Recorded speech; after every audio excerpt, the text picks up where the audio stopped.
The Lord, praise the Lord, praise the lord.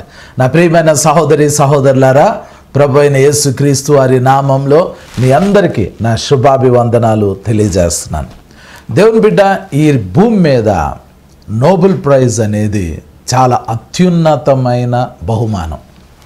ఎవరికైనా Nobel prize వచ్చిందనుకోండి, ఆ బహుమానం పొందుకున్నందుకు వాళ్ళ జీవితాంతం చాలా హ్యాపీగా ఉంటారు. నోబెల్ ప్రైజ్ అనేది అందరికీ ఇవ్వరు. నోబెల్ ప్రైజ్ అనేది కేవలం కొద్ది మందికి మాత్రమే వస్తుంది. ఎవరెవరికి ఇస్తారు? అది 6 సబ్జెక్ట్స్లో నిపుణులైన వాళ్ళకి, ప్రపంచానికి యూస్ఫుల్గా ఎవరైతే అత్యున్నతమైన పని చేస్తారో వాళ్ళకి ఇస్తారు. ఫస్ట్ సబ్జెక్ట్ ఏంటంటే ఫిజిక్స్. ఫిజిక్స్లో ఎవరైనా ఏదైనా కొత్త విషయం కనుక్కున్నారనుకోండి, అది ప్రపంచానికి ఆశీర్వాదకరంగా ఉందనుకోండి, వాళ్ళకి నోబెల్ ప్రైజ్ ఇస్తారు. రెండవది కెమిస్ట్రీ. కెమిస్ట్రీలో ఎవరైనా ఏదైనా న్యూ డిస్కవరీ చేసిన, ఇన్వెన్షన్ చేసిన, అది మానవాళికి ఉపయోగకరంగా ఉంటే వాళ్ళకి నోబెల్ ప్రైజ్ ఇస్తారు. మూడవది మెడిసిన్. మెడిసిన్లో ఎవరైనా ఒక అద్భుతమైన ఇన్వెన్షన్ చేస్తే వాళ్ళకి నోబెల్ ప్రైజ్ ఇస్తారు. నాలుగవది ఎకనామిక్స్. ఎకనామిక్స్లో కూడా నోబెల్ ప్రైజ్ ఇస్తారు.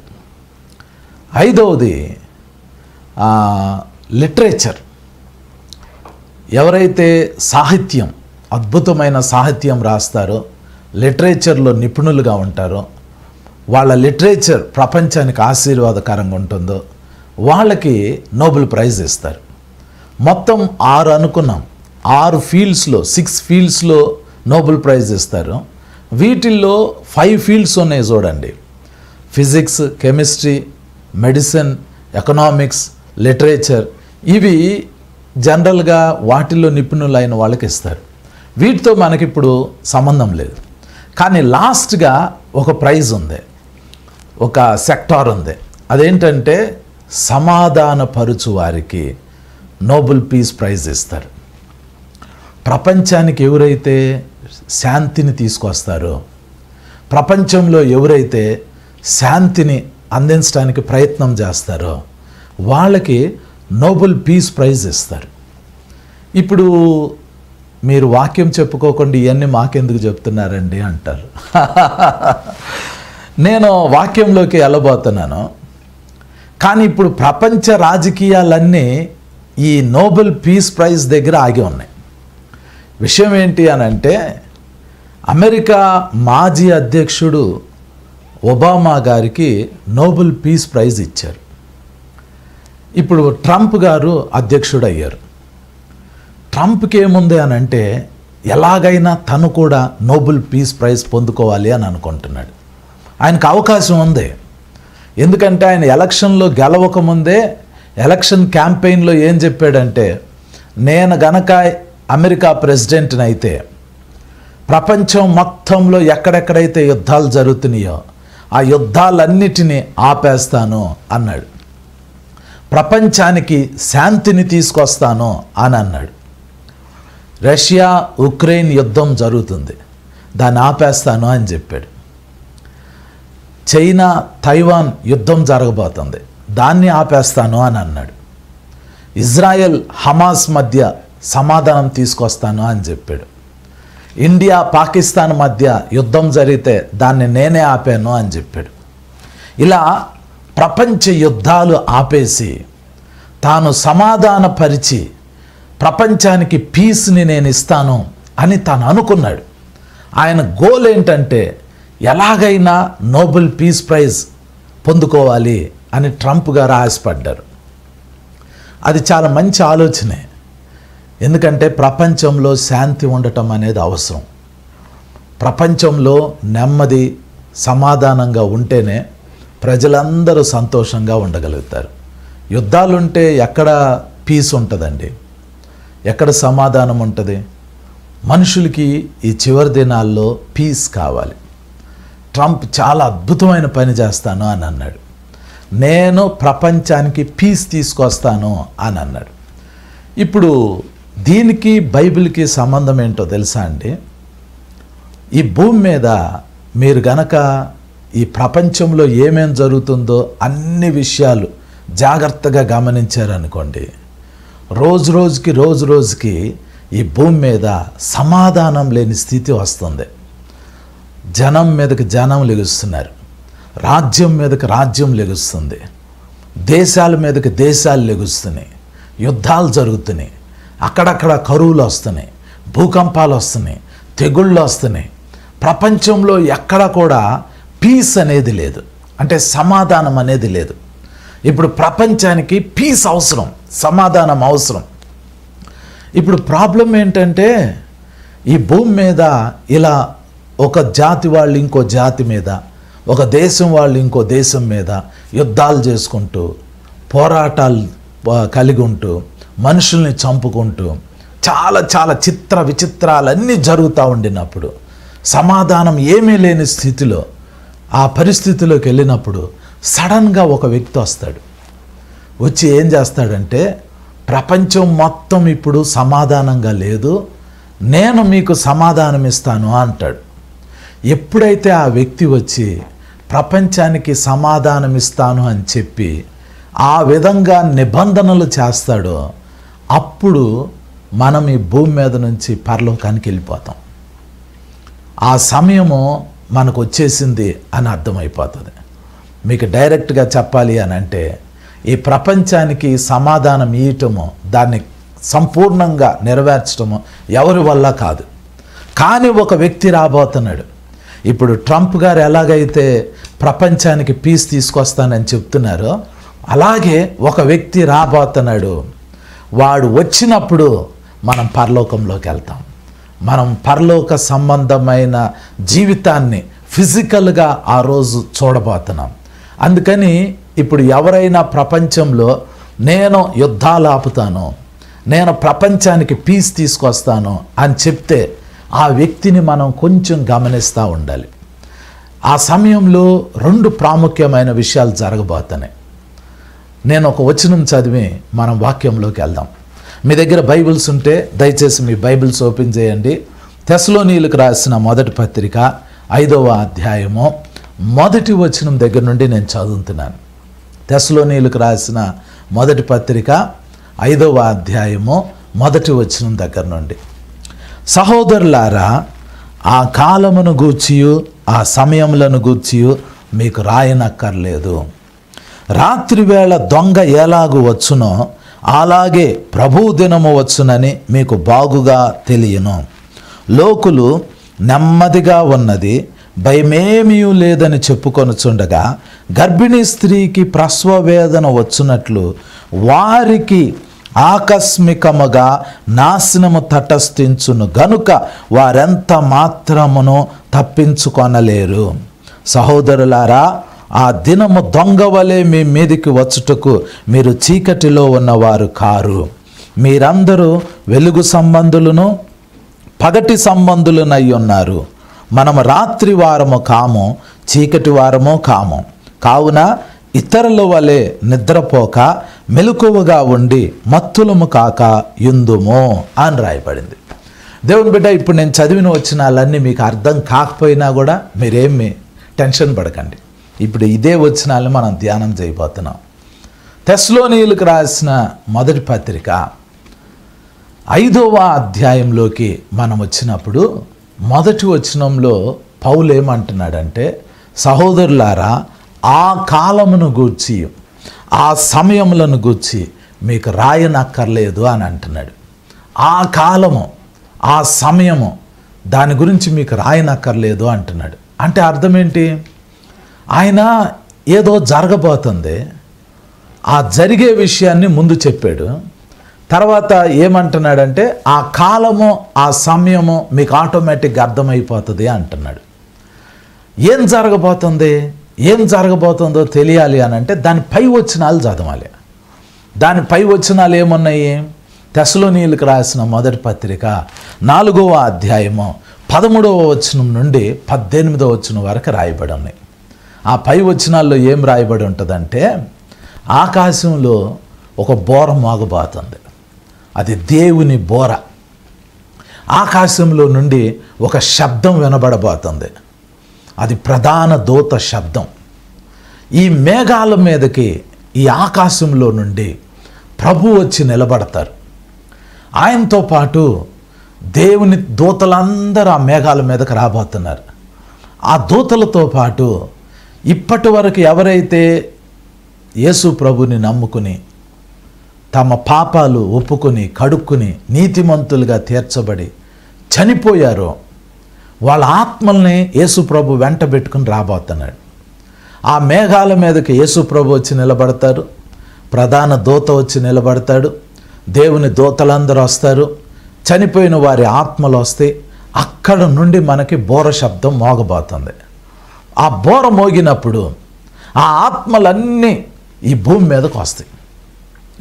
వారి శరీరాలు ఎక్కడైతే మట్టి అయిపోయినాయో, వారి శరీరాలు ఏ సమాధుల్లో అయితే ఉన్నాయో అవన్నీ పునరుద్ధానమయ్యి అవి మట్టిలో నుంచి భూమి మీద నుంచి లేపబడి మేఘాల మీదకి వెళ్తాయి.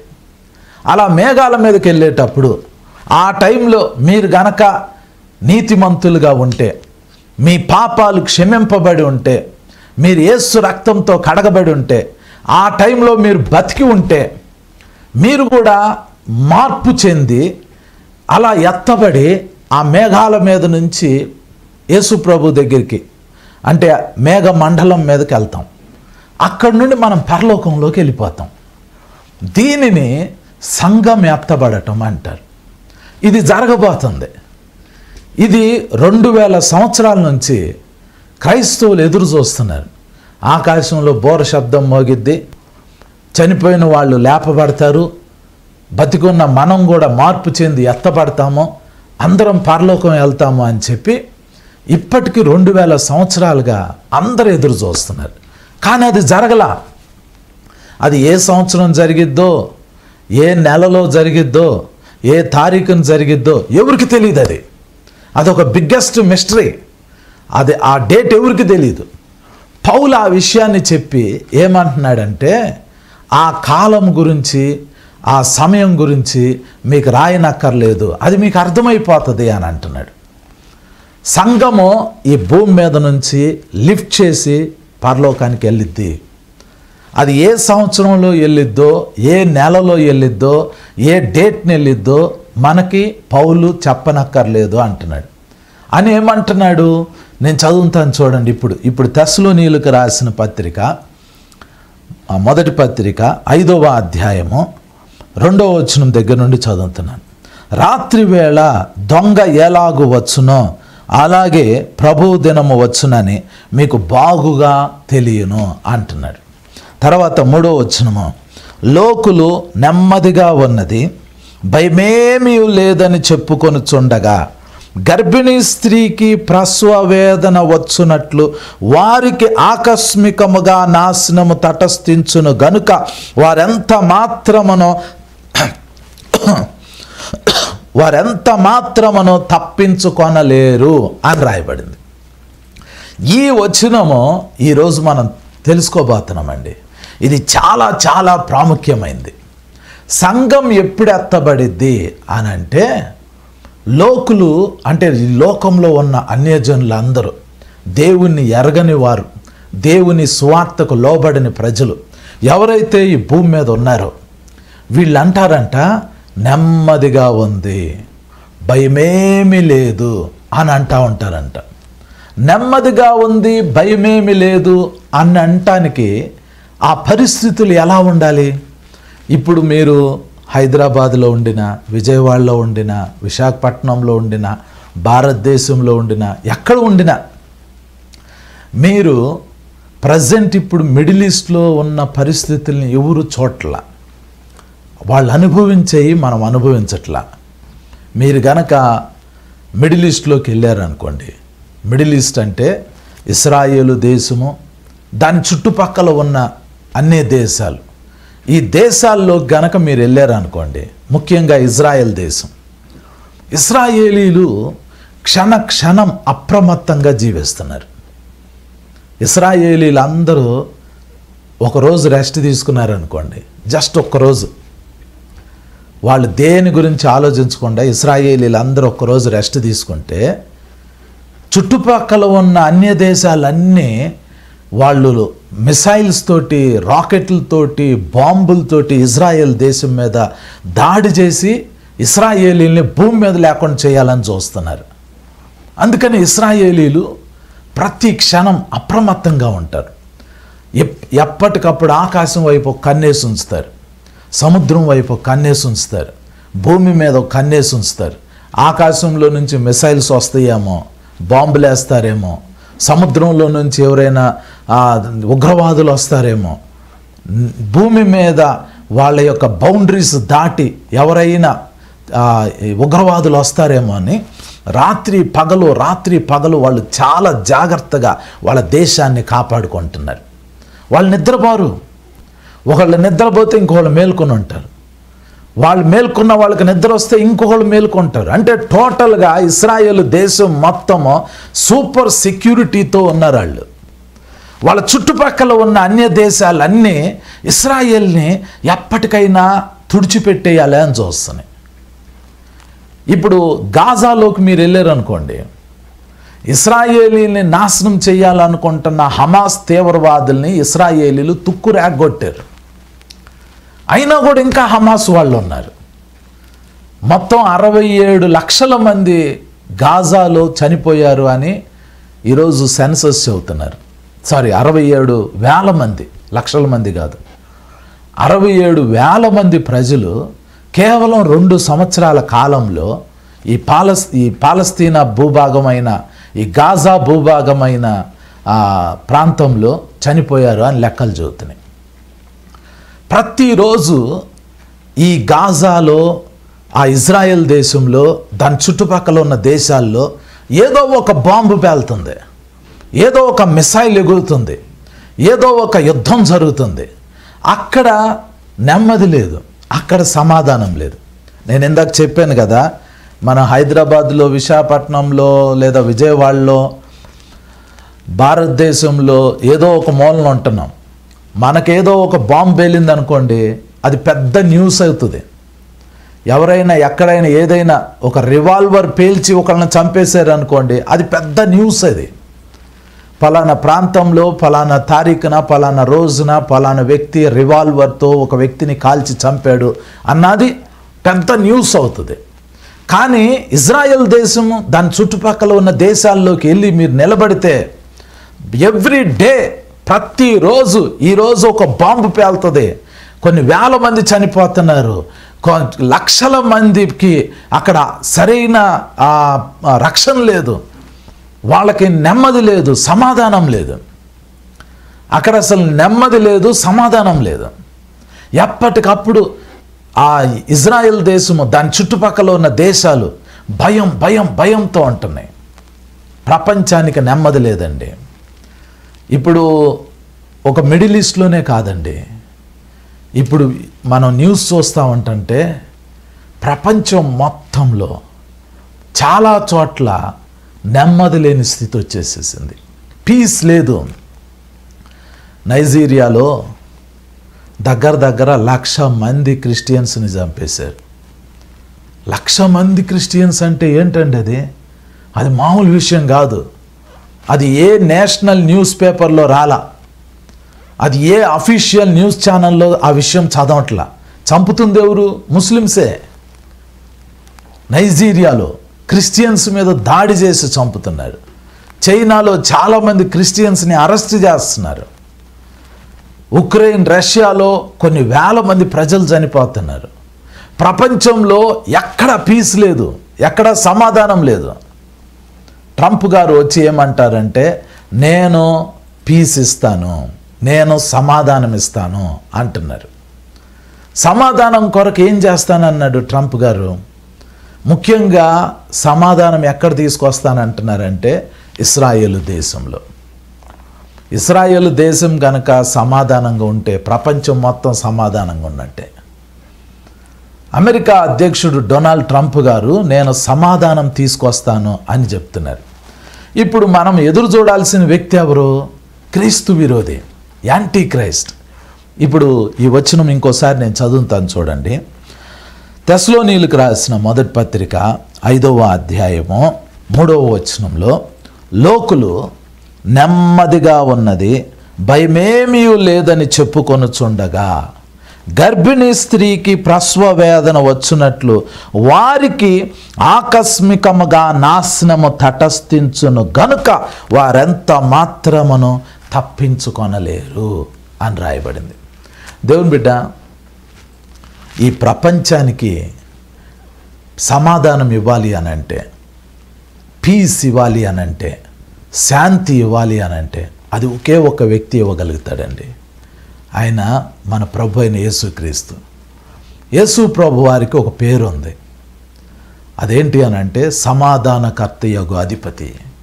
ఇంగ్లీష్లో ఏమని ఉంటుందంటే ద ప్రిన్స్ ఆఫ్ పీస్. సమాధానకర్తయగు అధిపతి. ఈ భూమి మీద ఒక మనిషికి సమాధానం రావాలన్నా, ఈ భూమి మీద ఒక జాతికి సమాధానం రావాలన్నా, ఈ భూమి మీద సమస్త మానవాళికి సమాధానం రావాలన్నా అది యేసు ప్రభు మాత్రమే ఇవ్వగలుగుతారు. అది ఎవరు పడితే వాళ్ళు ఇచ్చేది కాదు. పీస్ అనేది, పీస్ దేవుడు ఇస్తేనే, సమాధానం ఇస్తేనే అప్పుడు సమాధానం వచ్చింది. దేవుడు ఇవ్వకపోతే సమాధానం రాదు. ట్రంప్ గారు వచ్చి నేను సమాధాన పరుస్తాను అని అన్నారు. సమాధాన పరిచరా? సమాధాన పరుస్తున్నారు. కానీ మనం ఏమి ఎక్స్పెక్ట్ చేయబోతున్నాము అని అంటే ఒక వ్యక్తి భూమి మీద రాబోతున్నాడు. కొద్ది రోజుల్లో ఒక వ్యక్తి రాబోతున్నాడు. అతను వచ్చి ఏం చేస్తాడంటే ఈ యుద్ధాలు ఇలా పెరిగిపోతున్నప్పుడు, ఈ భయంకరమైన బాంబులు పేలుతున్నప్పుడు, మిసైల్స్ దాడి జరుగుతున్నప్పుడు, ప్రపంచంలో నెమ్మది లేని స్థితి వచ్చినప్పుడు, ప్రపంచంలో ఆదరణ లేని స్థితి వచ్చినప్పుడు ఒక వ్యక్తి ఈ భూమి మీద అపియర్ అయి, ప్రత్యక్షమై ఆ వ్యక్తి ఏమంటాడంటే నేను సమాధాన పరుస్తాను అని అంటాడు. లోకులందరూ అంటారు మాకు నెమ్మది లేదు, మాకు భయంగా ఉంది, మాకు సమాధానం లేదు అంటారు. కానీ ఒక వ్యక్తి వచ్చినప్పుడు ఆ వ్యక్తి ప్రపంచ దేశాలతో మాట్లాడతాడు, ఇశ్రాయేలీలతో మాట్లాడతాడు, చుట్టుప్రక్కల ఉన్న అరబ్ దేశాలు వాళ్ళతో మాట్లాడతాడు, అన్య దేశాలతో మాట్లాడతాడు, అన్ని దేశ నాయకులతో మాట్లాడతాడు. మాట్లాడి ఏం చెప్తాడు అని అంటే భయపడకండి, నేను సమాధానం ఇస్తాను అని అంటాడు. అని చెప్పి అతడు ఏం చేస్తాడంటే అనేకులకి నిబంధనను స్థిరపరుస్తాడు. అతని గురించి ఒక మాట రాయబడింది దానియేలు గ్రంథం 9వ అధ్యాయం 27వ వచనం. నేను చదువుతున్నాను చూడండి. దానియేలు గ్రంథం 9వ అధ్యాయము 27వ వచనం. అతడు ఒక వారము వరకు అనేకులకు నిబంధనను స్థిరపరచును, అర్ధవారమునకు బలిని నైవేద్యమును నిలిపివేయును అని రాయబడింది. ఇక్కడ ఈ మాట మీరు గమనించండి. అతడు ఒక వారము వరకు అనేకులకు నిబంధనను స్థిరపరచును అని రాయబడింది. ఒక వారం వరకు అనేకులకి నిబంధనను స్థిరపరుస్తాడంట. ఒక వారం వరకు అనేకులకి నిబంధనను స్థిరపరచడం అంటే ఏంటి అంటే ఒక వారం అంటే 7 సంవత్సరాలు. ఒక వ్యక్తి ఈ భూమి మీద ప్రత్యక్షమై ఇశ్రాయేలీలతోటి, అరబ్ దేశాల వాళ్ళతోటి, ఇస్లామిక్ దేశాలతోటి, అన్య దేశాలతోటి, ప్రపంచంలో అన్ని దేశాలతోటి మాట్లాడి నేను భయాన్ని తీసేస్తాను, నేను నెమ్మదినిస్తాను, నన్ను నమ్మండి, నన్ను నమ్మటం కొరకు నాకు కొంత సమయం ఇవ్వండి, ఒక 7 సంవత్సరాలు నా పరిపాలన చూడండి, నేను ప్రపంచ నాయకుల్ని, ప్రపంచ దేశాలని ఎలా సమాధానపరుస్తానో చూడండి అని చెప్పి అతడు అనేకులకి 7 సంవత్సరాల పాటు నిబంధనని స్థిరపరచబోతున్నాడు. అతను ఎందుకు రాజులతోటి, దేశాలతోటి, ఇశ్రాయేలీలతోటి, అనేకులతోటి నిబంధనను స్థిరపరుస్తాడంటే లోకులకి భయం లేకుండా నెమ్మది కలిగిన స్థితిని ఇవ్వటానికి అతడు అలా చేయబోతున్నాడు. ఇప్పుడు ఈ వాక్యం వింటున్న మీరు కూడా కొద్ది రోజుల తర్వాత ప్రపంచాన్ని గమనించినప్పుడు మీ లోపల ఒక విధమైన ఆందోళన, భయం స్టార్ట్ అయింది. మీ లోపల మీ మనసు ఏం కోరుకునిద్ది అని అంటే అరే ఈ భయము, ఈ దిగులు లేకుండా నెమ్మదిగా సమాధానంగా ఉండే ఎవరైనా మాకు సమాధానం ఇస్తే ఎంత బాగుండు అని మీకు అనిపించింది. సో మీరు కూడా ఒక వ్యక్తిని ఎక్స్పెక్ట్ చేస్తారండి, ఒక వ్యక్తిని కోరుకుంటారు. ఇవన్నీ నేను మీకు చెప్తున్నాను, మీరు చాలా జాగ్రత్తగా మనసులో పెట్టుకోండి. ఎందుకు అనంటే ఇవన్నీ మనం చూడబోతున్నాం. ఇప్పుడు నేను చెప్పే ఈ మాటలు ఎప్పుడో ఒక 100 సంవత్సరాల తర్వాత జరిగేవి కాదు. మనం బతుకున్నప్పుడే, మన కాలంలోనే, మన తరంలోనే ఈ కార్యాన్ని చూడబోతున్నాం. ఏం చూడబోతున్నాం? ఒక వ్యక్తి ఈ భూమి మీద పరిచయం అవ్వబోతున్నాడు. సేమ్ ట్రంప్ గారు లాగానే అతను చేయబోతున్నాడు. ట్రంప్ ఏం చేస్తున్నాడు? ఇప్పుడు సమాధానం ఇవ్వటానికి ప్రయత్నం చేస్తున్నాడు. ఈ మధ్య ట్రంప్ గారు మాట్లాడేటప్పుడు, ఈ అమెరికా అధ్యక్షుడు ట్రంప్ గారు మాట్లాడేటప్పుడు ఆయన పదే పదే ఒక మాట అంటున్నాడు. ఇస్రాయేలు దేశానికి, దాని చుట్టుపక్కల ఉన్న దేశాలకి 3000 సంవత్సరాలుగా సమాధానం లేదు. 3000 సంవత్సరాల నుండి ఆ ఇస్రాయేలు దేశానికి కానీ, దాని చుట్టుపక్కల ఉన్న దేశాలకు కానీ, ప్రపంచానికి కానీ సమాధానం లేదు. నేను సమాధానము ఇస్తాను అని ట్రంప్ గారు చెబుతున్నారు. ఇప్పుడు ఆయన ఇంగ్లీష్లో మాట్లాడిన స్పీచ్ మీరు వింటే ఆయన 2 పదాలు వాడారు. అదేంటంటే peace and security. Peace and security అంటే మనము దాన్ని తెలుగులోకి గనక ట్రాన్స్లేట్ చేస్తే నెమ్మది, సమాధానం, దాంతోపాటు భద్రత అని. ఇక్కడ బైబిల్ ఏం చెప్తుంది? తెస్సలోనీయులకు రాసిన మొదటి పత్రిక 5వ అధ్యాయము 3వ వచనంలో లోకులు ఏమనాలి అనంటే భయమే. ఇక్కడ లోకులు, ఆ వచనం చదువుతున్నాను చూడండి. తెస్సలోనీయులకు రాసిన మొదటి పత్రిక 5వ అధ్యాయం 3వ వచనంలో లోకులు నెమ్మదిగా ఉన్నది, భయమేమీ లేదని చెప్పుకొనుచుండగా. ఒక స్థితి ఈ భూమి మీద రాబోతుంది. ఆ స్థితి ఏంటంటే నెమ్మది కలిగిన స్థితి, భయం లేని స్థితి. అసలు భూమి మీద ఉన్న మనుషులు దేనికి భయపడాల్సిన అవసరం లేదు. అసలు ఇంత ప్రశాంతంగా ఈ భూమి ఉంది అని ఆశ్చర్యపడే వాతావరణం రాబోతుందండి. ఇప్పుడు మీరు ప్రపంచంలో ఏ దేశానికి ప్రయాణం అయ్యి వెళ్ళినా ప్రతి దేశంలో ప్రతి చోట ఏదో ఒక భయం ఉంది, ఏదో ఒక నెమ్మది లేని స్థితి ఉంది. కానీ సడన్గా ఒక వ్యక్తి ఈ ప్రపంచానికి పరిచయం కాబోతున్నాడు. ఆ వ్యక్తి వచ్చి కొన్ని దేశాలతో నిబంధనలు చేపిస్తాడు, ఇశ్రాయేలీలతో నిబంధన చేపిస్తాడు, దాని చుట్టుపక్కల ఉన్న దేశాలతో నిబంధన చేపిస్తాడు, ప్రపంచ దేశాలకి నిబంధనను స్థిరపరుస్తాడు. స్థిరపరిచి అతను ఏం చేయబోతున్నాడంటే భయము లేని స్థితి, నెమ్మది కలిగిన స్థితిని తీసుకురాబోతున్నాడు. ఆ టైంలో మీరు కూడా ఏమంటారంటే, అరే ఈయన ఎంత గ్రేట్ రా, ఎంత గొప్పోడు ఈయన. ఎందుకంటే ప్రపంచంలో ఇన్ని యుద్ధాలు ఆపాడు, ప్రపంచంలో అసలు మాట వినని దేశాలని కూడా మెడ వంచి వాళ్ళ మధ్య సమాధానం తీసుకొచ్చాడు. ఈరోజు ఏ దేశము యుద్ధం చేయట్లేదు, ఎక్కడా కూడా భయపడాల్సిన పరిస్థితి లేదు. ఎంత నెమ్మది కలిగిన స్థితిని తీసుకొచ్చాడు, ఈయన ఎంత గొప్పవాడు అంటారు. ఆడే యాంటీ క్రైస్ట్, క్రీస్తు విరోధి. క్రీస్తు విరోధి అనేవాడు వచ్చినప్పుడు వాడిని మనుషులు చూసి అంత త్వరగా వీడు క్రీస్తు విరోధి అని గుర్తుపట్టలేరు. వాడిని చూస్తే ప్రపంచ శాంతి దూతలాగా కనపడతారు. ప్రపంచ శాంతి దూత అంటే కేఏ పాల్ కాదు, నేను కేఏ పాల్ గారిని ఏమంటలేదు. ప్రపంచానికి శాంతిని ఇవ్వటానికి ఈ వ్యక్తి రాబోతున్నాడు, యాంటీ క్రైస్ట్, క్రీస్తు విరోధి అనేవాడు రాబోతున్నాడు. చాలామంది ఏమంటున్నారంటే ట్రంప్ గారికి ఒక కూతురు ఉంది, ఆమె పేరు ఇవాంకా ట్రంప్. ఆమె భర్త, ఆయన పేరు జారెద్ కుష్నర్, అంటే ట్రంప్ గారికి స్వయాన అల్లుడు. ఈయన గురించి చాలామంది ఏం చెప్తున్నారంటే ఇతడే క్రీస్తు విరోధి అంటున్నాడు. ఒకవేళ ఈయన క్రీస్తు విరోధి అనుకోండి, సంఘము ఈయన ఉన్నప్పుడే ఎత్తబడిద్ది. కానీ ఈయన క్రీస్తు విరోధి కాదు.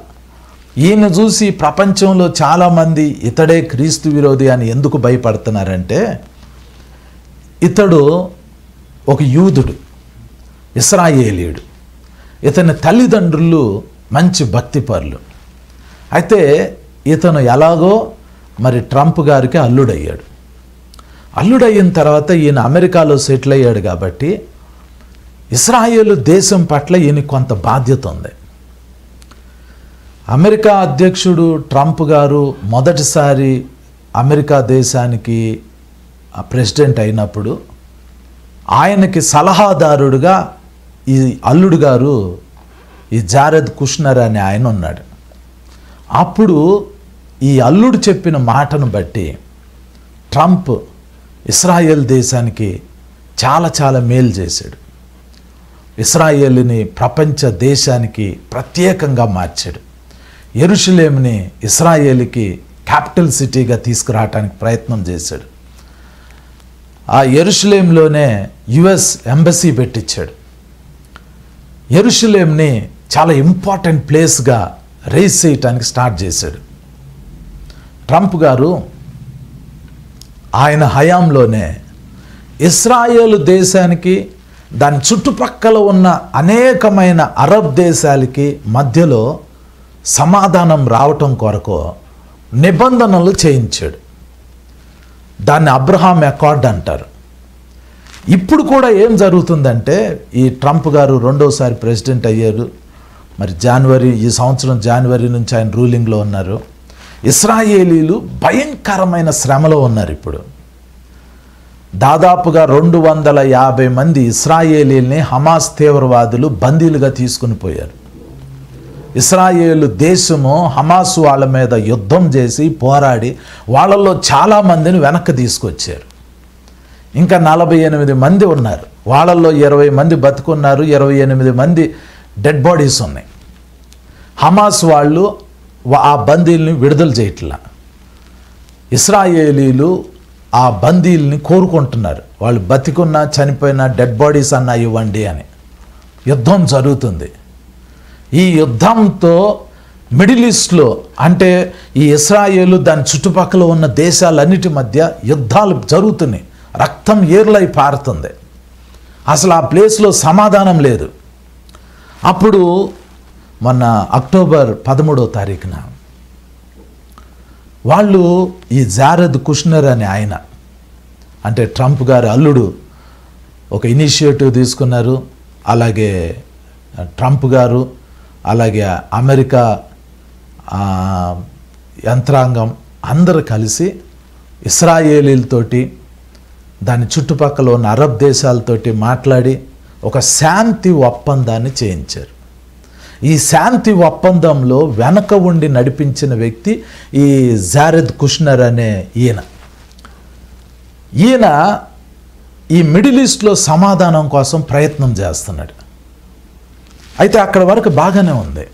ఈయన్ని క్రీస్తు విరోధి అయి ఉండొచ్చు అని ఎందుకు అంటున్నారు అని అంటే, ఈ మిడిల్ ఈస్ట్లో పీస్ రావటం కొరకు, సమాధానం రావటం కొరకు మొదట శాంతి ఒప్పందం అని తీసుకొచ్చాడు. రెండవది ఏంటంటే, ఈయనకి అమెరికాలో చాలా బిజినెస్లు ఉన్నాయి. ఈయన కొన్ని సంవత్సరాల క్రితం అమెరికాలో న్యూయార్క్ సిటీలో ఒక బిల్డింగ్ కొన్నాడు. ఆ బిల్డింగ్ పైన ఒక నెంబర్ ఉంది. అదేంటంటే 666 666 అని 666 నెంబర్ ఉంది.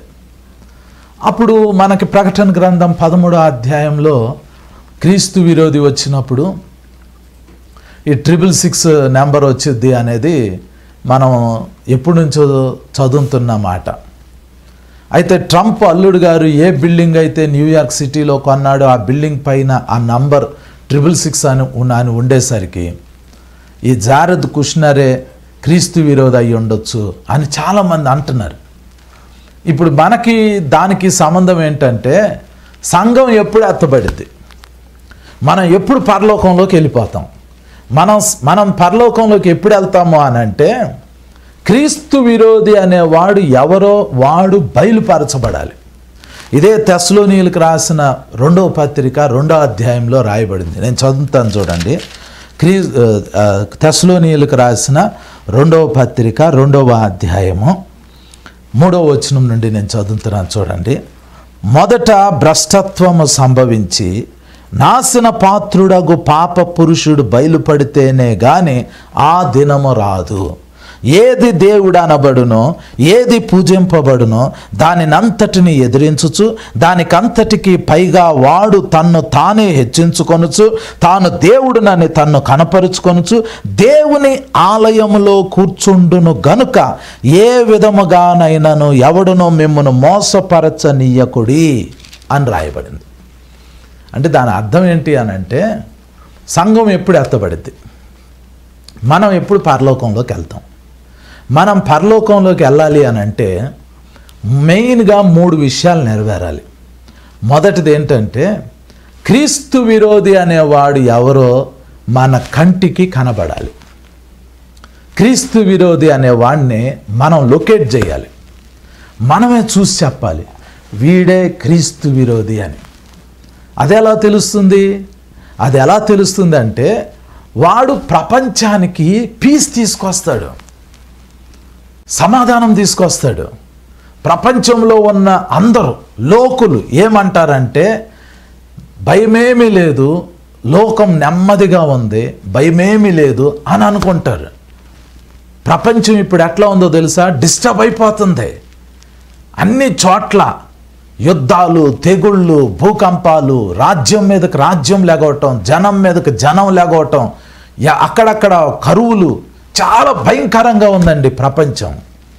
ఇలాంటి పరిస్థితుల మధ్యలో ఒక వ్యక్తి అంటే క్రీస్తు విరోధి వచ్చి, భయపడకండి నేను నెమ్మదినిస్తాను అని చెప్పి ఇశ్రాయేలీల దగ్గరికి వెళ్ళి ఇశ్రాయేలీలతోటి దాని చుట్టుపక్కల ఉన్న అరబ్ దేశాలతోటి అన్య దేశాలతోటి అనేకులతోటి కొన్ని నిబంధనలు చేయించి ఈ భూమి మీద ఈ ప్రపంచంలో భయము లేని పరిస్థితి, నెమ్మది కలిగిన స్థితిని తీసుకొచ్చినప్పుడు సడన్గా చర్చ ఎత్తబడింది. ఆ ఎత్తబడినప్పుడు ఈ భూమి మీద ఉన్న ఆ టైంలో దేవుని 7 ఉగ్రతా పాత్రలు కుమ్మరింపబడతాయి. అంటే వాళ్ళకి హఠాత్తుగా నాశనం రాబోతుంది. ఇది జరగాలి అని అంటే క్రీస్తు విరోధి అనేవాడు రావాలి. ఇప్పుడు మనము ఈ ట్రంప్ అల్లుడిని గమనించాము అని అంటే, ఇతను చేస్తుంది ఏంటంటే, ఇతను అనేకులతోటి నిబంధన చేపిస్తున్నాడు. ఇశ్రాయేలీలతోటి, ప్రపంచ దేశాలతోటి సమాధానం కొరకు నిబంధనలు చేయిస్తున్నాడు. నిబంధనలు చేయించి సమాధానం తీసుకురావటానికి ప్రయత్నం చేస్తున్నాడు. ఇశ్రాయేలుతోటి ప్రపంచానికి సమాధానం తీసుకురావటానికి ప్రయత్నం చేస్తున్నాడు.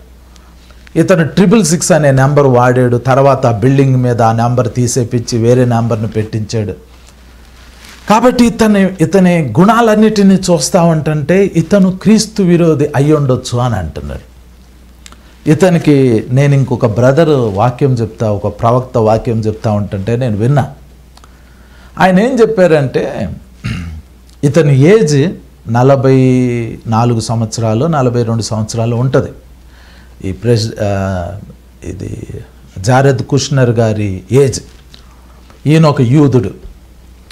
ఈయన 666 నెంబర్ వాడాడు, 666 నెంబర్ వాడాడు.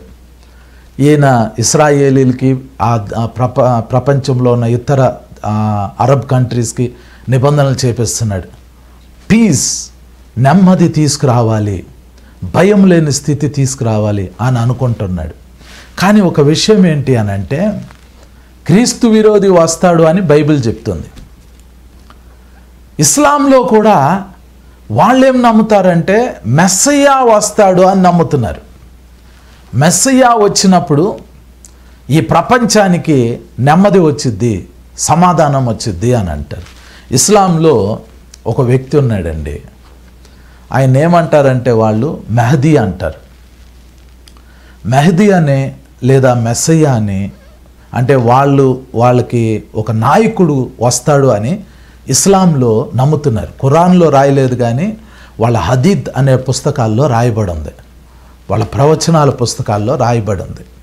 మెహదీ అనే ఆయన వస్తాడు, ఆయన ప్రపంచానికి సమాధానం ఇస్తాడు, ప్రపంచాన్ని చక్కగా నెమ్మది కలిగిన స్థితిలో, భయం లేని స్థితిలోకి తీసుకెళ్తాడు అని వాళ్ళు నమ్ముతున్నారు.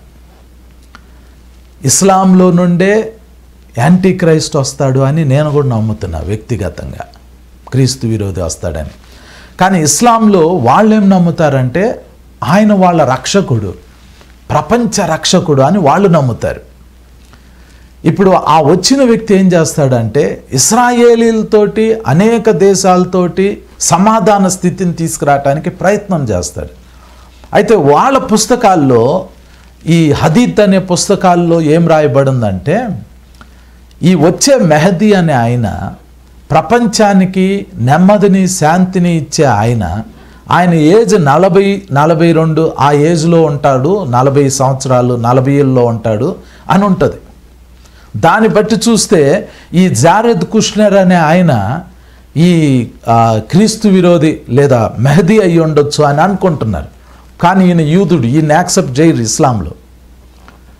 కానీ ఒక విషయం మాత్రం నిజమండి, ఈ క్రీస్తు విరోధి అనేవాడు ఏ సంవత్సరంలో రాబోతున్నాడో తెలియదు. కానీ వాడు వచ్చినప్పుడు ఇశ్రాయేలీలు, ఇస్లాం వాళ్ళు అంటే ముస్లిమ్స్, అరబ్ కంట్రీస్లో ఉన్న వాళ్ళు, క్రిస్టియన్స్ చాలామంది, ఇస్లాం వాళ్ళు, క్రిస్టియన్స్, అలాగే యూదులు, ప్రపంచంలో ఉన్న చాలామంది అతన్ని ఇష్టపడతారు, అతన్ని కోరుకుంటారు. అతని మాటలకి చాలామంది మోసపోతారు. ఎందుకంటే అతడు పీస్ ఇస్తాను అని చెప్పే విధానం. క్రీస్తు విరోధిని గుర్తుపట్టడం అంత ఈజీ కాదు. ఇప్పుడు యాంటీ క్రైస్ట్ అనేవాడు క్రూరమైన ముఖంతో క్రూరంగా వచ్చాడు అనుకోండి, ఐడెంటిఫై చేస్తారు. కానీ వాడు ప్రపంచానికి నెమ్మదిని, భద్రతని ఇస్తాను అని రాబోతున్నాడు. వాడిని అంత తొందరగా మోసగాడు అని ఎవరు ముద్ర వేయరు.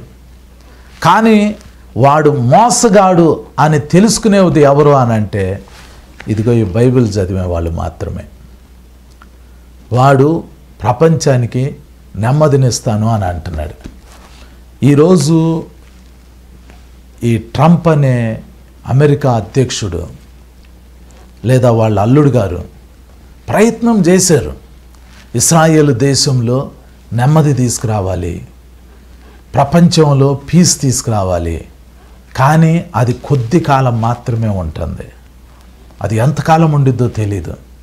వీళ్ళు క్రీస్తు విరోధులు కాదు, డొనాల్డ్ ట్రంప్ క్రీస్తు విరోధి కాదు, లేదా వాళ్ళ అల్లుడు గారు క్రీస్తు విరోధి కాదు. కానీ వీళ్ళు ఆ ప్రయత్నం అయితే చేశారు, పీస్ తీసుకురావాలి అని.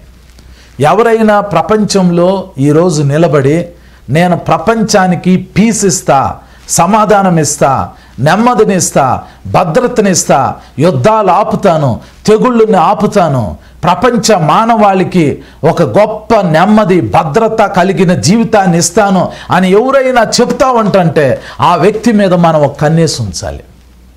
ఎందుకంటే ఆ వ్యక్తి క్రీస్తు విరోధి అయి ఉండొచ్చు. ఈ వచ్చిన మర్చిపోవద్దండి. నేను మళ్ళీ చదువుతున్నాను చూడండి. తెస్సలోనీయులకు రాసిన మొదటి పత్రిక 5వ అధ్యాయం 3వ వచనము, లోకులు నెమ్మదిగా ఉన్నది భయమేమీ లేదని చెప్పుకొనుచుండగా. లోకులు నెమ్మదిగా ఉంది, భయమేమీ లేదని చెప్పుకొనుచుండగా. దేవుని బిడ్డ ఈ మాటను చాలా జాగ్రత్తగా వినండి. లోకులు నెమ్మదిగా ఉంది, భయమేమీ లేదు అని చెప్పుకొనుచుండగా ఏం జరగబోతుంది? సంఘం ఎత్తబడబోతుంది. సంఘం ఎత్తబడే సమయం అది. సంఘం ఎత్తబడే దినం ఎలా ఉండబోతుందో తెలుసా అండి? అది సడన్గా రాబోతుంది, అది ఇన్స్టెంట్గా రాబోతుంది. దాన్ని ఎవరు గుర్తుపెట్టుకోలేరు, గుర్తించలేరు. ఓన్లీ కొద్దిమంది మాత్రమే గుర్తుపట్టగలుగుతారు. 10 మంది కన్యకల గురించి యేసు ప్రభు ఒక ఉపమానం చెప్పారు. 10 మంది కన్యకలు యేసు ప్రభు వస్తున్నాడు, ఆయన వస్తాడు, ఆయన వస్తాడు, ఆయన వస్తాడు అని ఎదురు చూస్తూ ఉన్నారు. కానీ యేసు ప్రభు తన సంఘాన్ని తీసుకెళ్లే దినము ఆలస్యం చేశాడు. ఆలస్యం చేస్తే అందరు నిద్రపోయారు.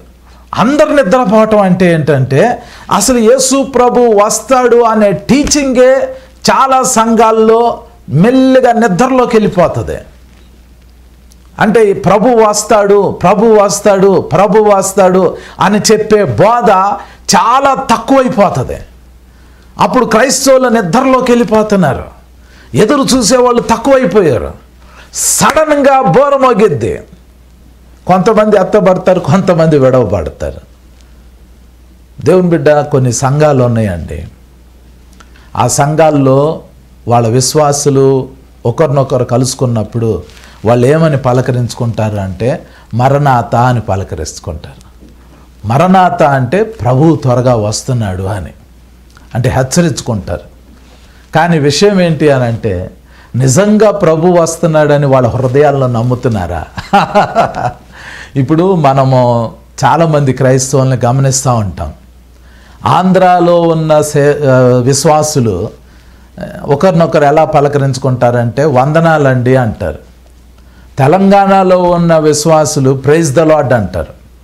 కొన్ని సంఘాలు వాళ్ళు షాలోమ్ అంటారు, అంటే మీకు సమాధానం కలుగునుగా. కానీ కొన్ని సంఘాలు వాళ్ళు ఒకరినొకరు ఎలా పలకరించుకుంటారంటే ఎవరు ఎదురుపడినా కూడా మీరు రక్షణ పొందారా అని పలకరించుకుంటారు. కొన్ని సంఘాల్లో మరణాత అంటారు. కొన్ని సంఘాల్లో జై మెస్సీకి, హిందీలో జై మెస్సీకి అని అంటే ఇంగ్లీష్లో ప్రైజ్ ద లార్డ్ అని. ఇలా చాలా సంఘాల్లో చాలా విధాలుగా పలకరించుకుంటుంటారు. కానీ ఈ మరణాత అనే పదం ఉంది చూడండి, ఒకరినొకరు పలకరించుకోవటానికి కొన్ని సంఘాల్లో వాడే పదం, అది నిజంగా చాలా అద్భుతమైన పదం. మరణాత అంటే ప్రభు త్వరగా వచ్చుచున్నాడు అని. కానీ పరిస్థితి ఏంటంటే మెల్లిగా నిద్రలోకి వెళ్ళిపోయే పరిస్థితికి వెళ్ళిపోతుంది సంఘం.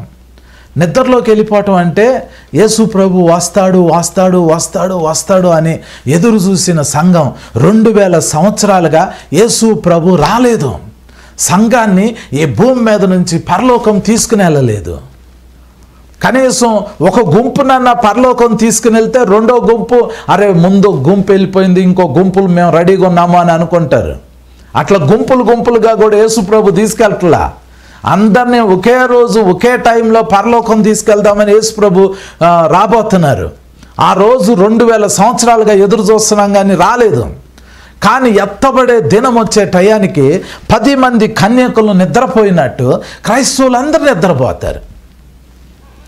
అంటే నిద్రపోవటం అంటే ఏంటంటే ఆ విషయం గురించి పెద్దగా ఆలోచించరు, ఆ విషయం గురించి పెద్దగా చింతపడరు, ఆ విషయం గురించి పెద్దగా ధ్యానించరు, అసలు వినరు దాని గురించి కూడా. అప్పుడు ఏమవుతుంది? ఈ వచనం చదువుతాను చూడండి. తెస్సలోనీయులకు రాసిన మొదటి పత్రిక 5వ అధ్యాయము 6వ వచనంలో రాయబడింది, కావున ఇతరుల వలె నిద్రపోక మెలకువగా ఉండి మత్తులము కాక యుందుము అని రాయబడింది. తర్వాత నిద్రపోవువారు రాత్రివేళ నిద్రపోవుదురు, మత్తుగా ఉండువారు రాత్రివేళ మత్తుగా ఉందురు. మనము పగటివారమై ఉన్నాము గనుక మత్తులమై ఉండక విశ్వాస ప్రేమలను కవచము రక్షణ నిరీక్షణయను శిరస్త్రోణము ధరించుకొందుము. ఎందుకనగా మన ప్రభు అయిన యేసుక్రీస్తు ద్వారా రక్షణ పొందుటకే దేవుడు మనలను నియమించెను గాని ఉగ్రత పాలవుటకు నియమింపలేదు అని రాయబడింది. దాని అర్థం ఏంటంటే, అరే బాబు, పగటి సమయంలో మీరు ఎలాగైతే మెలకువగా ఉంటారో అదే విధంగా మీరు మెలకువగా ఉండండి, అదే విధంగా మెలకువగా ఉండండి. పగటి సమయం మీరు ఎలాగ మెలకువగా ఉంటారో అదే విధంగా మీరు మెలకువగా ఉండండి. రాత్రి వేళ నిద్రపోయినట్టు నిద్రపోవద్దు. మనం రక్షణ పొందటానికే పిలువబడ్డాం, మనం రక్షింపబడటానికి పిలువబడ్డాం, ఉగ్రత పాలవటానికి పిలువబడలేదు. అంటే సంఘం ఎత్తబడేటప్పుడు మనం ఎత్తబడకపోతే విడవబడ్డాము అని అంటే దేవుని 7 ఉగ్రత పాత్రలు ఈ భూమి మీద కుమ్మరింపబడబోతున్నాయండి. సంఘము ఎత్తబడే టైంలో మీరు గనక ఎత్తబడకుండా విడవబడ్డారు అనంటే, మీరు ఈ భూమి మీద విడవబడ్డారు అనంటే సంఘం పరలోకానికి వెళ్ళిపోయిద్ది. కానీ విడవబడిన వాళ్ళ మీదకి దేవుని ఉగ్రత రాబోతుంది. ఆ ఉగ్రత ఎలా ఉండబోతుందో తెలుసా అండి? పరలోకం నుండి 7 ఉగ్రత పాత్రలు ఈ భూమి మీద కుమ్మరింపబడబోతున్నాయి. అది మామూలు విషయం కాదండి. ప్రకటన గ్రంథం 16వ అధ్యాయం చదివితే 7 ఉగ్రతా పాత్రలు ఈ భూమి మీద కుమ్మరింపబడినప్పుడు ఎంత భయంకరంగా ఉండిద్దో ఒక్కొక్క పాత్ర గురించి రాయబడి ఉంది. విడవబడితే అవకాశం ఉండదండి. మనము ఉగ్రత పాలవటానికి దేవుడు మనల్ని ఏర్పరచుకోవాలా, రక్షణ పొందటానికి ఏర్పరచుకున్నారు.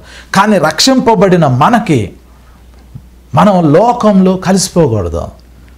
అందుకనే ఈ ప్రపంచంలో ఏం జరుగుతున్నా కూడా మనం గమనిస్తూ ఉండాలి. లోకులు అంటారు నెమ్మదిగా ఉంది, భయమేమి లేదు. ఎందుకు నెమ్మదిగా ఉంది, ఎందుకు భయం లేదు? ఇన్ని సంవత్సరాలుగా యుద్ధాలు పెరుగుతున్నాయి, భూకంపాలు వస్తున్నాయి, జనాలు ఒకళ్ళ మీదకి ఒకళ్ళు రైజ్ అవుతున్నారు, చిత్రవాదాలు అవుతుంది.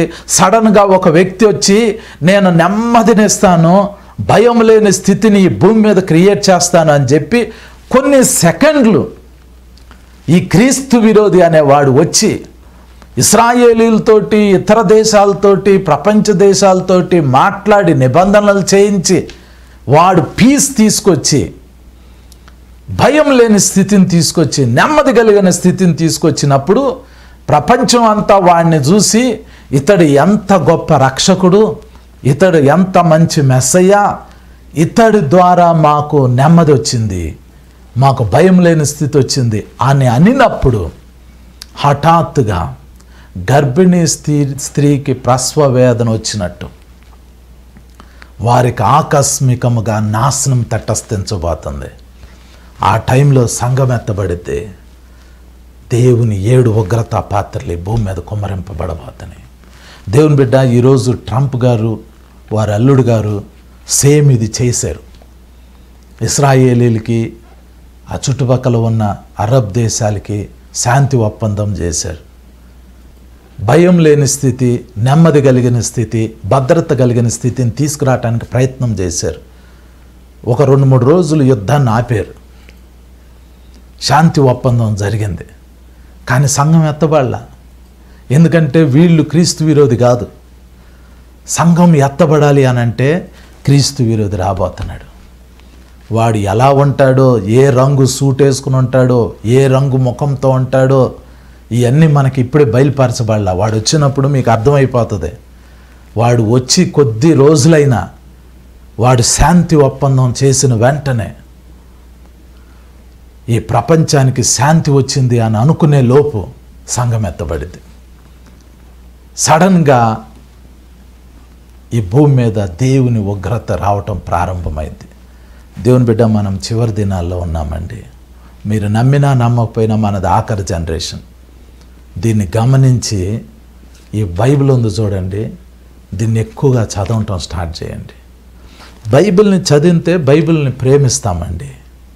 బైబిల్ని చదవకపోతే బైబిల్ని ప్రేమించం. మీరు బైబిల్ని చదవటం స్టార్ట్ చేయండి, మీరు వాక్యాన్ని ప్రేమించడం స్టార్ట్ చేస్తారు. వాక్యాన్ని ప్రేమిస్తే యేసయ్యని ప్రేమిస్తారు. యేసు ప్రభుని ప్రేమిస్తే యేసయ్య మనల్ని పరలోకం తీసుకుని వెళ్తారు. అట్టి కృప పరిశుద్ధాత్మ దేవుడు మనందరికీ దయచేయనుగాక. ఆమేన్. దేవుని బిడ్డ, మీకోసం ప్రార్థన చేయబోతున్నాను.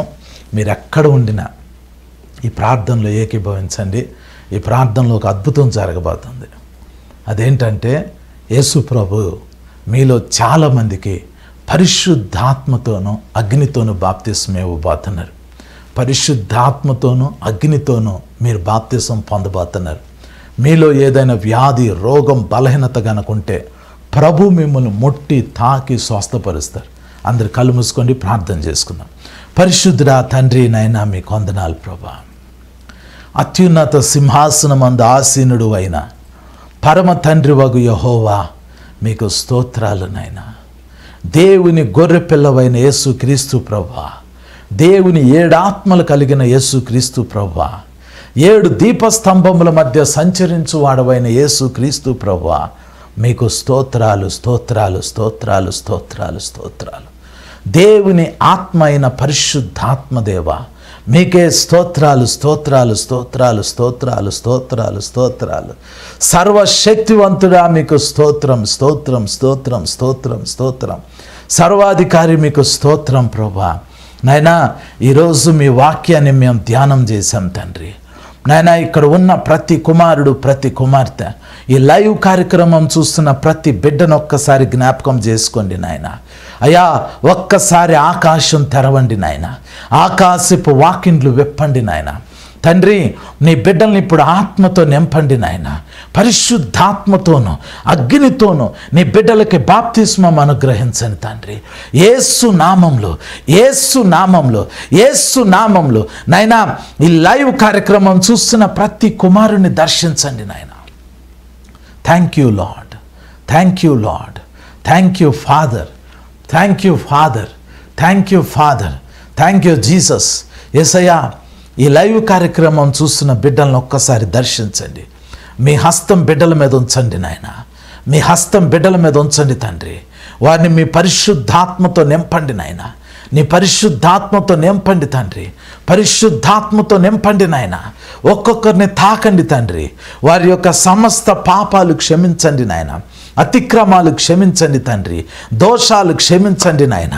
వారందరినీ తాకండి నాయన, మీ అగ్ని అభిషేకం వారి మీదకు వచ్చునుగాక నాయన. ఎవరైనా ఏదైనా బంధకంలో ఉంటే, శాపంలో ఉంటే, పాపంలో ఉంటే వారిని క్షమించండి నాయన, వారిని రక్షించండి తండ్రి.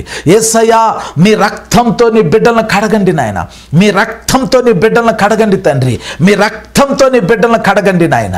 తండ్రి నీ బిడ్డలను మొట్టండి అయ్యా, మీ బిడ్డలను మొట్టండి తండ్రి. అయ్యా వారి వ్యాధుల్ని మీరు తాకండి నాయన, అయ్యా మీరు స్వస్థత జరిగించండి ప్రభువా. యేసయ్యా మీరు పొందిన దెబ్బల చేత మాకు స్వస్థత వస్తుంది తండ్రి, మీరు పొందిన గాయాల చేత మాకు స్వస్థత వస్తుంది ప్రభువా. యేసయ్యా మీరు మాకు అధికారం ఇచ్చారు తండ్రి, మీరు మాకు వరాన్ని ఇచ్చారు నాయన, మీరు మాకు తలాంతులను ఇచ్చారు తండ్రి. మీరు మాకు ఇచ్చిన అధికారంతో, మీరు మాకు ఇచ్చిన వరములతో, తలాంతులతో ప్రభువా ఈ దెయ్యాలని, అపవిత్ర ఆత్మల్ని ఏవైతే వారి జీవితాలను కంట్రోల్ చేస్తున్నాయో ఆ చీకటి శక్తులను మేము గద్దిస్తుండగా ప్రభా అయ్యా మీ శక్తిని పంపించి వారికి విడుదలను గ్రహించండి తండ్రి. యేసు నామంలో, యేసు నామంలో, యేసు నామంలో ఈ లైవ్ కార్యక్రమం చూస్తూ వింటూ ఉన్న ప్రతి కుమారుడు, ప్రతి కుమార్తె యొక్క శరీరం, ప్రాణం, ఆత్మల మీద ప్రతి విధమైన బలహీనత యేసు నామంలో బిడ్డల నుంచి వెళ్ళి ఆజ్ఞాపిస్తున్నాం. ప్రతి విధమైన బంధకం యేసు నామంలో తెగిపోవును గాక. తల నుండి అరికాలు వరకు ప్రతి అవయవంలో స్వస్థత వచ్చును గాక, ప్రతి అవయవంలో స్వస్థత వచ్చును గాక. యేసు నామంలో స్వస్థత కలుగును గాక, యేసు నామంలో స్వస్థత కలుగును గాక. In the mighty name of Jesus ప్రతి విధమైన వ్యాధి, ప్రతి విధమైన రోగం, ప్రతి విధమైన బలహీనత యేసు నామంలో ఈ బిడ్డల నుంచి ఇప్పుడే బయటకు వెళ్ళి ఆజ్ఞాపిస్తున్నాం. ప్రతి విధమైన క్యాన్సర్, ప్రతి విధమైన కణిత, ప్రతి విధమైన బలహీనత యేసు నామంలో లయమైపోవును గాక. తండ్రి నీ బిడ్డలకి జీవాన్ని ఇవ్వండి తండ్రి. మీ బిడ్డలు మీ వెలుగుతో నింపండియ్యా, మీ వెలుగుతో నింపండి నాయన, మీ వెలుగుతో నింపండి తండ్రి, మీ శక్తితో నింపండి నాయన, మీ జీవంతో నింపండి అయ్యా, మీ స్వస్థతతో దర్శించండి నాయన. అయ్యా మీ గొప్ప కార్యాలు జరిగించండి తండ్రి, నీ గొప్ప కార్యాలు జరిగించండి నాయన. ఏ ఒక్కరిని విడిచిపెట్టొద్దు ప్రభా. నీ బిడ్డలందరినీ మీరు దర్శించండి, తాకండి, ముట్టండి అయ్యా. నీ అభిషేకం మీ బిడ్డల మీద ఉంచండి తండ్రి. తండ్రి మేము నమ్ముతున్నాం ప్రభా, నీ బిడ్డలందరినీ మీరు దర్శించారని, మీరు తాకారు, ముట్టారు, స్వస్థపరిచారని నాయన, మీరు ఆశీర్వదించారని మీకే మహిమ చెల్లించుకుంటూ యేసు నామంలో ప్రార్థించి వేడుకొంచున్నాం తండ్రి. ఆమేన్, ఆమేన్, ఆమేన్. దేవుని కుమారి, దేవుని కుమారుడా, పరిశుద్ధాత్మ దేవుడు మీలో అనేక మందిని దర్శించారు, చాలామంది స్వస్థత పొందారు, పరిశుద్ధాత్మతో నింపబడ్డారు. ఎవరైతే దేవుని శక్తితో నింపబడ్డారో, ఎవరికైతే స్వస్థత వచ్చిందో స్క్రీన్ మీద కనబడుతున్న ఈ నంబర్కి మీరు ఫోన్ చేసి మీ సాక్ష్యాన్ని మాకు తెలియచేయండి. మిమ్మల్ని బట్టి మేము దేవునికి మహిమ చెల్లించగలుగుతామో. ఎవరైనా మీ ప్రార్థన రిక్వెస్ట్లు కనుక ఉంటే ఈ స్క్రీన్ మీద కనబడుతున్న ఈ నంబర్కి మీరు వాట్సాప్లో మీ యొక్క ప్రేయర్ రిక్వెస్ట్ మాకు పంపించవచ్చు. అలాగే మాకు ఫోన్ చేసి మీ ప్రేయర్ రిక్వెస్ట్లు తెలియజేస్తే మేము తప్పకుండా మీ అందరి కోసం ప్రార్థన చేస్తాము. ఈ లైవ్ కార్యక్రమాన్ని తప్పనిసరిగా మీరు చూడండి, ఇతరులకు పరిచయం చేయండి. ఈ చివరి దినాల్లో వాక్యాన్ని ఎంత విరివిగా మనం అందించగలిగితే అంత విరివిగా మనము దేవుని పని చేసిన వాళ్ళం అవుతాము. కాబట్టి తప్పనిసరిగా ఈ కార్యక్రమాన్ని ఇతరులకి పరిచయం చేయండి.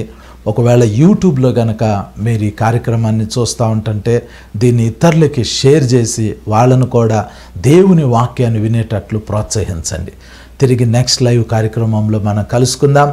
ఈ ప్రభువు యొక్క కృప మనందరికీ తోడై ఉండును గాక. ఆమేన్.